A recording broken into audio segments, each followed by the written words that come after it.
The Bible describes exactly how the conflict with Iran will end. And it is terrifying. Not one prophecy. 4. Written across 3 centuries by 3 different prophets who never met, never collaborated, and never knew the empire they called Persia would become the center of modern global anxiety. And all 4 are activating right now. These prophecies are not scattered fragments. They are a sequence. Each one sets up the next. Together, they tell one complete story about a single nation whose destiny was sealed in ink 2,600 years before it made its first headline. What is happening in Iran right now?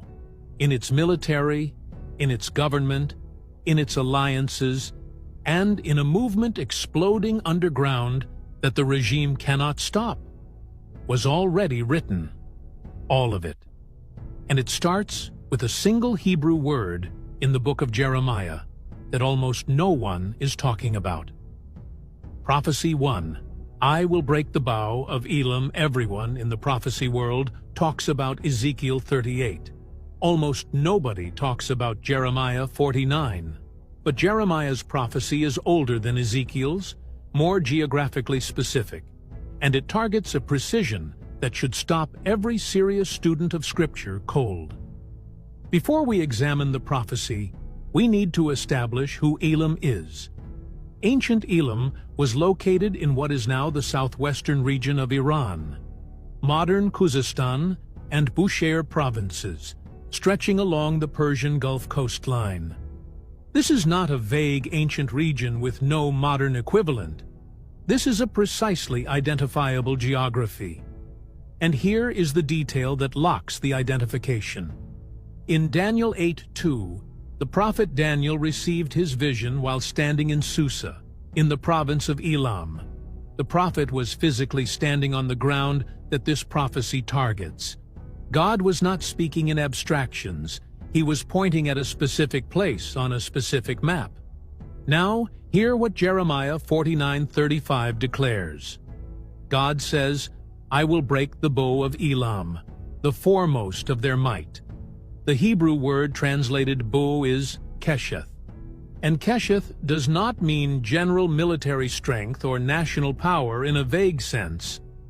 Kesheth specifically and precisely means the primary long-range offensive weapon, the instrument of war that projects force at a distance.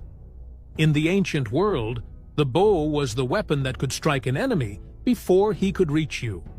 It was the standoff capability, the long-range threat, the asset that made a military power dangerous beyond its own borders. In 2026, the modern equivalent of Kesheth is not difficult to identify. It is ballistic missiles, long-range drones, nuclear development capability, the entire infrastructure of Iran's power projection, its ability to strike targets far beyond its own borders without direct engagement. That is the Kesheth of Elam, and God said he will break it. Now hear the geographic bombshell.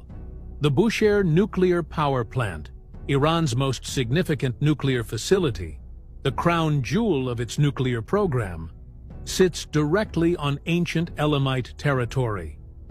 The underground enrichment sites, the most sensitive components of Iran's nuclear infrastructure, are located in this same region. The prophecy that targets Elam's Kesheth was aimed with precision at the exact geography where Iran's nuclear program is physically located today. That is not coincidence. That is prophetic engineering. By June 2025, the International Atomic Energy Agency confirmed that Iran had stockpiled 440 kilograms of uranium enriched to 60% purity. Enough, if further enriched, to fuel 9 nuclear weapons. 99% of the enrichment work required to reach weapons grade had already been completed. The bow was fully loaded. Then during the 12-day war in June 2025, U.S. and Israeli strikes hit Natanz, Fordow, and Isfahan, 3 of Iran's most critical nuclear facilities.